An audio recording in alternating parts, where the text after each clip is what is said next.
up? This is a Reevo Hubless bicycle, a rare futuristic e-bike that raised over $6.7 million on Indiegogo before the company up and vanished, leaving everybody who ordered one without a bicycle or asking for a refund, except for the customer who bought this bicycle. He sold it to me on eBay at a loss after seemingly not riding it at all. From what I can find, of the 2,700 people who ordered a Reevo Hubless bicycle, only about 150 actually got them delivered before everything fell apart. And if the things I'm reading about it are true, it might be the worst bicycle ever made. And today, I'm gonna ride it for the first time and find out. Clearly the thing looks insane. The wheel is just this big open hubless donut, but there's a reason most bicycles have hubs. It's really hard to do, and they had to make a lot of sacrifices to make the Reevo hubless. And apparently people were not very happy with it. It wasn't a very good bike. What went wrong with their Indiegogo campaign? Now, as you can see, they spared no expense on this promotional video. This guy uses the fingerprint scanner to secure his Reevo at a cafe, only to get a tamper notification initiated by a woman admiring his Reevo. They then make a bunch of claims about the bike, like how smooth it rides and how revolutionary the pedal assist is, and they ask you to join the Revolution. And join they did, but that was almost 5 years ago. Today, the comment section's full of would-be customers desperately trying to contact Reevo, and if you visit Reevo's social pages, it's just more of the same. But their website is truly damning, a GoDaddy parking page.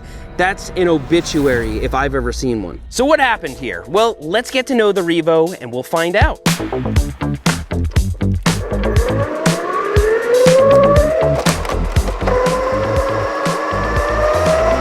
right now the motor is not on, and with great difficulty I am pedaling it.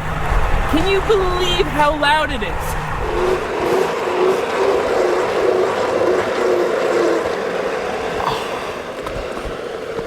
Oh, the second you start pedaling this thing, you start noticing a lot of stuff, and I'm gonna try and break it down. Let's start with the wheels, because I think that's a lot of where it's stemming from. Any bike, even e-bikes, they just roll, right? As soon as you stop pedaling, it just rolls on forever. It's like gliding. You just feel the resistance every step of the way on this thing, whether or not you're pedaling. Look at this.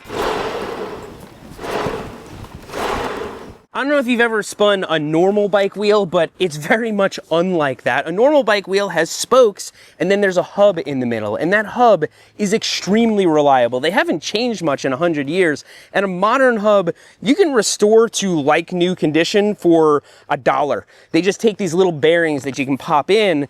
This has, I don't know, a bearing the entire way around, and so there's a lot more resistance, and I suspect you can't service it because they don't sell parts for it. The company doesn't exist anymore, and it's not like you could rob some parts off another hubless wheel. And so let this sink in. The entire premise of the Reevo Hubless bicycle is that it lacks one of the most reliable moving parts ever made. Certainly one of the most reliable moving parts on a modern bicycle. And in its place, they replaced it with an unserviceable, heavy, complicated, and noisy hubless wheel. Yet, they're making the claim that this bicycle is revolutionary, that it's got a really smart pedal assist, and that it's really smooth. They even advertise its lightweight core. This is one of the heaviest bicycles I've ever picked up in my life. They say it's like 70-something pounds. I think it's heavier. Underneath this big plastic clamshell is likely just big solid pieces of aluminum and steel. Maybe we'll take it apart later and find that out. But we've got a lot to cover before then, because I haven't even registered the fingerprint scanner or any of the security features they advertised. So I'm downloading the Reevo app, which still exists, because this thing has a whole bunch of features. For example, in here, it's supposed to have a SIM card slot so you can GPS track the thing. There is a built-in fingerprint scanner up here that secures the bike. And if you lock it with the fingerprint scanner, there's supposed to be a wheel lock back here that keeps the bike from going. And so I want to be able to use all that. It's asking me to register a new bike. And so let's see how that works. I think we might actually be able to get this app to work. 1111. All right, the instruction manual gave me a default pairing code. I'm using that. I'm looking on Reddit threads and I can't get this thing paired. And so we're off to a great start. Now, normally I'd say this is no problem because most electric bicycles have a little display screen that tells you how much battery you have left, how fast you're going, what assist mode you're in. But on the Reevo, because it's high tech, they want you to use your smartphone. Everybody loves that. And as you can see here, they give you some adhesive to attach your smartphone to the handlebars. So the phone's all mounted to the handlebars. We got the Reevo app running. Let's start talking about how this thing actually functions as a bike. And one of the first things you're gonna notice when you start riding it after you've absorbed the noise and the terrible ride is how hard it is to stop. I'm gonna go a reasonable speed down this bridge and I'm gonna start applying my brakes right here. Let's see how long it takes me to stop. That was a full-on emergency stop. I had both of my entire hands on the brake levers, gripping them as hard as I could, and it could barely stop the bike. That's really alarming. And given the weight of the bike and the airless tires and just all the sketchiness, it has no business going this fast with brakes like this. Brakes are effectively the most important safety feature on any bicycle, let alone an e-bike that weighs 70 pounds. That $200 bike I bought on Amazon had pretty decent brakes actually. They were cable actuated disc brakes. This doesn't have a hub and so it can't have rotors and so can't have disc brakes. So they're using cheap caliper brakes like you would find on, I don't know, a kid's bike from the early 1990s, except that bike is stopping a little kid going 5 miles an hour. Oh crap, there's a speed bump. Oh my God, that took all my might. Ugh.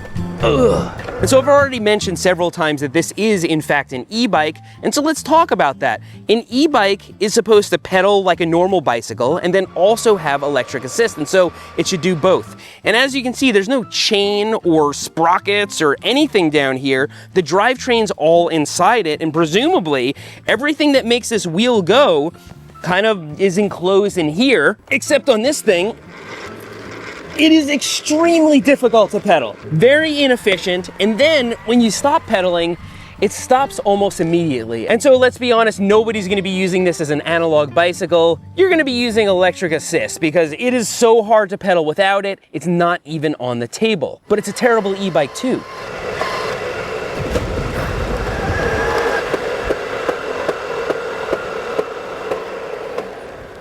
Okay. So we've been riding this as an e-bike for close to 30 seconds. I went over that bridge, there's like a little lip, like a bump. After I hit that bump, the back started making noises. Let's examine this and see if it's something that could ever be repaired. Yeah, listen to that. It's like there's a jump in the wheel. It's done, it's garbage. Right, where am I gonna get replacement parts for this thing? And all I did was ride down a bikeway and hit a little bump on a bridge. Now, where do we even go from here? How do you make it stop? It still goes, so let's keep discovering how bad it is.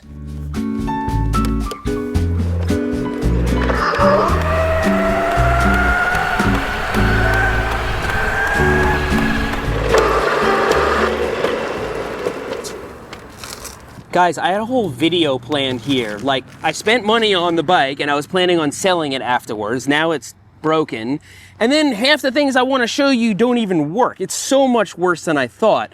But it's not for lack of trying. They really tried to put a lot of good features on this. Let me show you some of them and you tell me whether this is something a bicycle needs. So check it out, the fingerprint scanner over here, you can move it left or right and it will actually put on signals. To their credit, it's good to have lighting on a bike. That's a good safety feature. Of course, you can't stop, so it doesn't really matter, but it does have signals and brake lights, and that's one of the unique things about these wheels. You can put stationary things on them because they're not spinning. So what do you think these little handle things are? These stay just like this when the bike is in motion. It's to carry a bag. They actually made a custom Reevo bag, and it goes inside the wheel. That brings the center of gravity way down, and it's actually pretty freaking functional. And so if this was a good bike and I was able to ride it all the time, I would put some kind of big storage container in here.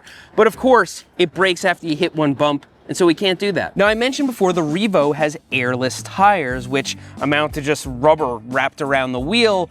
But if it did have pneumatic tires, if they did take air and you had to change one, I don't think you'd have to take the bike apart at all. Look at this. The wheel on the front, it's just attached on one side and it's all open over here. You can access the entire tire, and they've done the same thing on the rear. It's open right over here. So if this was a normal bike, you'd be able to air it down, use a tire lever, and just take the tire straight off. But I'm not really sure what we do here. So let me show you something on the other side of the bike. Oh, it's so heavy. Okay, the kickstand. So they call this an invisible kickstand because you flip it up and it just melds into the frame. You can't see it at all. Pretty cool styling actually, but it's a terrible kickstand, I'm sorry to say. Now it is pretty easy to flip down because you just push on the side of the frame and there it goes. But most kickstands, when you put the bike in motion, it goes up. This kickstand locks into place like this and kind of goes in reverse. So I find myself getting on the bike and trying to go and then having the kickstand kind of bind up. But they actually made the wheel lock when the kickstand is engaged. So when the kickstand is up, this wheel can turn freely. When you put the kickstand down, it is locked. And I suppose that if you had the app, it would actually stay locked and not be able to flip up. I don't really know. While the engineers were testing the Reevo, they must have realized how bad the ride was because they put a suspension seat post on it. Does almost nothing to make the ride better. I forgot this is all brick. But as you can see, the seat post has a little spring in it, and when you push down on it, it gives. Kind of sucks. There are actually pretty good suspension seat posts, like the Thud Buster. This is not that. This is as cheap a suspension seat post as you can get. Now, I did show you before this cool little phone mount because the Reevo is supposed to operate with an app, and they thought of putting this USB port over here, which is of course powered by the battery that makes the bike go. That's actually a really smart feature. I wish more e-bikes had that, because if you have your phone mounted up here, be it horizontally or vertically, you might want to be able to charge it. I guess it would have been kind of nice if this was Type-C, but I mean, what are we really expecting at this point? So good thinking. That's one good feature of the Reevo. And you can't ignore the styling. That's the Reevo's killer feature, and to their credit, they did a good job here. It's really striking. It's the most unique bike I've ever reviewed, for sure. But I can't tell whether people are looking at me because of that or because it's so noisy. And so I'm gonna take it into town and park it in a couple of places, and we're gonna see what people's reactions are. All right, so we survived getting downtown. I'm walking it down the sidewalk, and I discovered something terrifying about this bike. So when you push it along, the pedals move because it's just not very mechanically sound. And so if you push it fast enough, the pedals actually engage the pedal assist, and it's a chain reaction. The bike keeps going. Watch this. Okay, so you're walking your bike and you kind of jog across the street a little bit, and it kicks in. And so you might say, Seth, just turn it off. I can't turn it off. I tried holding down the power button on the battery, everything. The only way to do that is to take the battery out, but I need the keys to take it out, and I don't have the keys on me. So this thing is just a death trap. Look at that. This happens to be the worst bicycle ever made. Oh no. I like the way it looks. I wonder how fast it is. First thing I do is put me a big seat on that thing. I can't stand them seats that go up the crack of your butt. Both on and off camera today, I've gotten a lot of reactions from people, and most people ask, how fast does it go?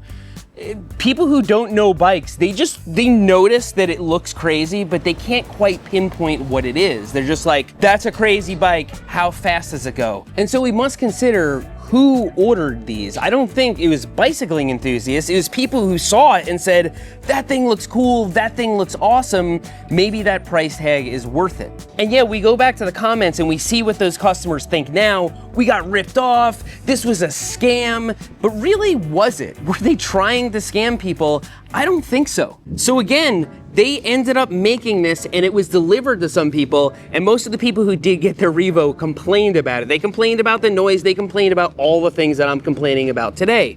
But to their credit, Reevo tried to correct some of those issues. They made several batches of them and they kept trying to fix different things about them. And so I don't know what batch this is from, but the later your batch, the better the Reevo. And so people are like, okay, the $6.7 million, they just ran away with that. I don't see how they could have done that because they actually produced the bike. And so there was engineering, there was tooling, there was order fulfillment. And it looks like they spent a lot on marketing and reputation management because every single article about this thing is positive. And I don't see how that could be legitimate journalism. And so for people that are saying that this was a scam, that it was vaporware, that's just objectively not true. I think it was unethical. I think it was wildly irresponsible, but I don't think they were trying to scam people. I think they really thought that this was going to take off and be successful, even though it is the worst bicycle in the whole world. So what this bike really seems like to me is a prototype that never made it out of the prototype phase. They just started manufacturing these prototypes and sending them out to people.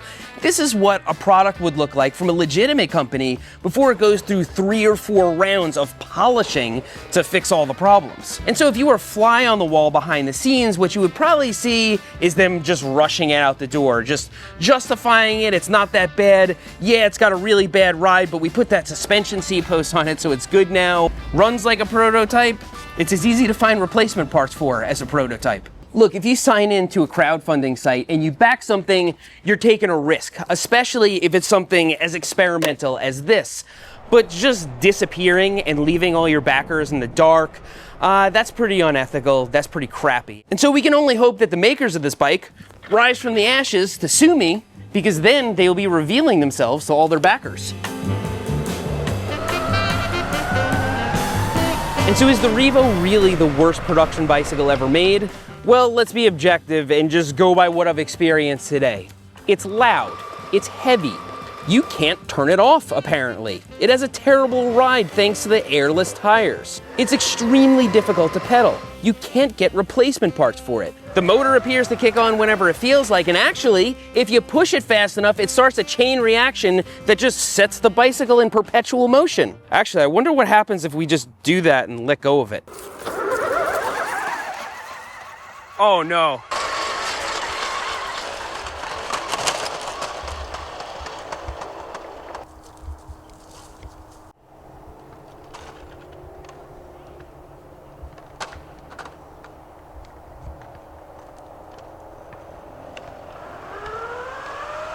So I've spent a week now with the Reevo, and it's the ultimate collector's bike. I'm not so sure I want to ghost ride this thing again. It looks insane, it's interesting, it has a story. There's a whole community of people trying to keep these things running, and it's got a whole bunch of Easter eggs, like this brown piece of tape over here. What do you suppose this is covering up? Well, you can see they color match this tape to the frame very poorly to cover up the company name.